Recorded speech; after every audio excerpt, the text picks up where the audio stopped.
Presencia Universitaria presenta Entendiendo Derecho con el juez Barrios. Una opinión crítica, teórica y práctica.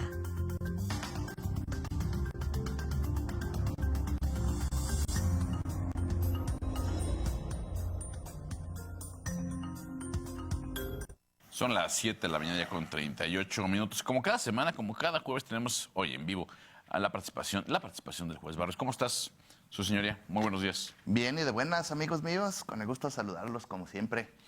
Y bueno, desde el momento en que toman protesta los nuevos integrantes de la nueva Corte, ya lo han hecho lo propio en fechas recientes los jueces federales, pero hay en redes sociales, por lo menos, juez, un sinnúmero de reflexiones.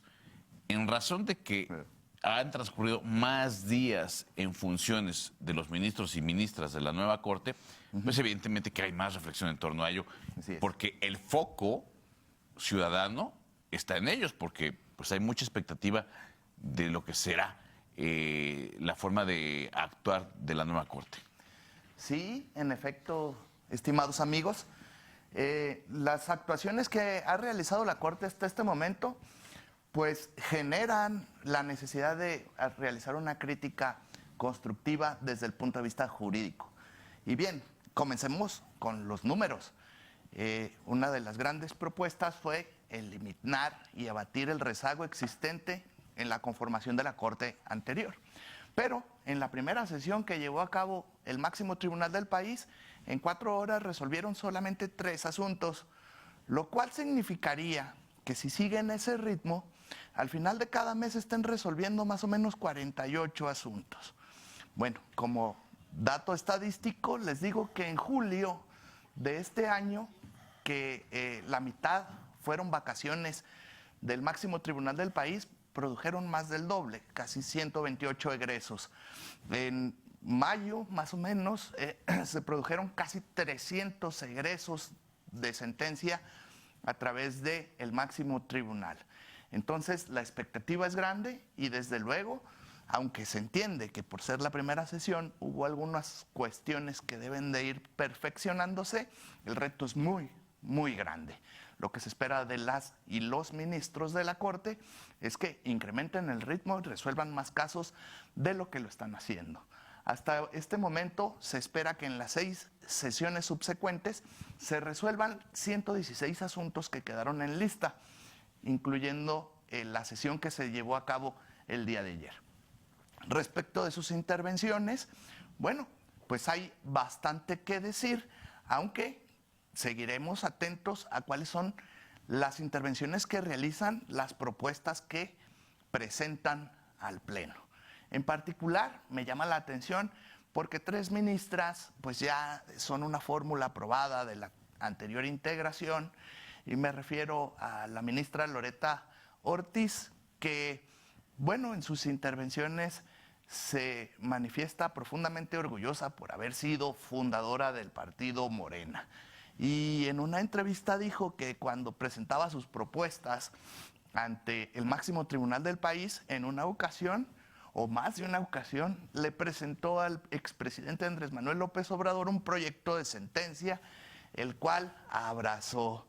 Esto suena muy bonito, pero en realidad es completamente irregular, porque los proyectos de sentencia se presentan ante el Pleno y se hacen públicos a través de los mecanismos y no se presentan para ser preaprobados por un poder distinto, como en este caso sería el Ejecutivo.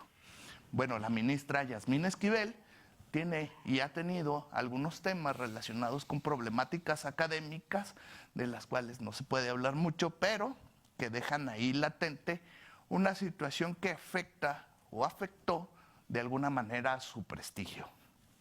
Por su parte, Lenia Batres, pues, en mi opinión, romantiza la ignorancia y vitupera la función del juzgador, al decir con ligereza que a ella le tomó 1 mes o 1 mes y medio aprender lo que era la función de un juez. Pero cada una de sus intervenciones y cada proyecto que presenta dice lo contrario. Justo ayer fue tundida en votación en contra al presentar una propuesta que avalaba el cobro de derechos por la expedición de información y copias relacionadas con información ambiental, lo cual en contenidos de tratados internacionales está prohibido. Y así se manifestó el Pleno en votación, rechazando su propuesta y returnándola a otra persona ministra para que se encargara del engrose, es decir, la publicación de la sentencia. Incluso ahí decía que se debía de presentar un nuevo proyecto de sentencia para que fuera analizado por el máximo tribunal y dijeron que no, que ya estaba clara cuál era la decisión. Otras cosas que llaman la atención, por ejemplo, sería la intervención de otros ministros, por ejemplo, el ministro Giovanni, que señaló que debía de sobreseerse respecto de artículos, cuando en realidad lo que debe de sobreseerse es en el juicio, porque esto constituye un impedimento para entrar de lleno al análisis de fondo de lo que son estos artículos. Entonces no se sobreseen los artículos. Pero esto es una cuestión semántica que pues se entiende por el debut en las sesiones. Más allá de eso, pues no habría más reflexión, aunque sí estamos pendientes de sus intervenciones, incluyendo del ministro presidente. La ministra Estela Ríos sí realizó manifestaciones que resultan al menos preocupantes, pues al analizar una acción de inconstitucionalidad dijo que la Corte debería de ser muy prudente en el sentido de que no podía invadir las cuestiones del legislativo y analizar fuera de su competencia aspectos emanados de un poder democrático, dijo. Es decir, solamente aplicar la ley y no analizar su constitucionalidad, o al menos eso yo entendí. Eso es demasiado peligroso, pues precisamente la función de la Corte es analizar si las leyes están dentro del marco de la Constitución o de los tratados internacionales, y de lo contrario, declararlas inconstitucionales y excluirlas de su aplicación. Esa es la función. Recuerdo, por ejemplo, en los juicios de Nuremberg, cuando juzgadores fueron acusados de crímenes de lesa humanidad, así se excusaron diciendo que ellos solamente aplicaron las leyes que el régimen nazi aprobó, pero pues obviamente eso no les excluye de la responsabilidad de lo que es un juzgador. En relación con lo que ha acontecido respecto de jueces y magistrados designados dentro de los estados, que fueron más o menos 19, y en la federación, pues también hay bastantes cosas que decir. Por ejemplo, de los estados, suman ya, creo que 9 renuncias, 4 en el estado de Tabasco, donde algunas personas dijeron que no podían asumir el cargo de juez por el que tanto pelearon por cuestiones de salud o simplemente porque no estaban técnicamente preparados. También en Guerrero y en Veracruz se dieron algunas renuncias. En la federación, una persona pidió licencia porque tiene un trabajo en aduanas y el Senado se la negó. Entonces, o renuncia o asumía la función. En temas de estricto sentido, a partir del 15 de septiembre, pero como este día y el siguiente fueron declarados inhábiles, entraron materialmente el día de ayer. Por lo que en este punto no se ha escuchado demasiado. Lo que las redes sociales indican es que en algunos estados, por ejemplo en Veracruz, algunos funcionarios pidieron renuncia, incluso el personal de base, lo cual no debe de hacerse, por supuesto, porque tienen derecho a la estabilidad laboral. Y las personas de confianza tampoco debería, aunque se entiende que algunas personas demasiado cercanas a los titulares, pues sí conforman su cuadro más básico de las personas que son de los entrantes. Pero hay otras personas de confianza que no deberían de ser lastimados en sus labores. ¿Qué más se puede decir? Bueno, lo que ya hemos visto en las redes sociales, como las conducciones de la audiencia de personas que no tienen experiencia.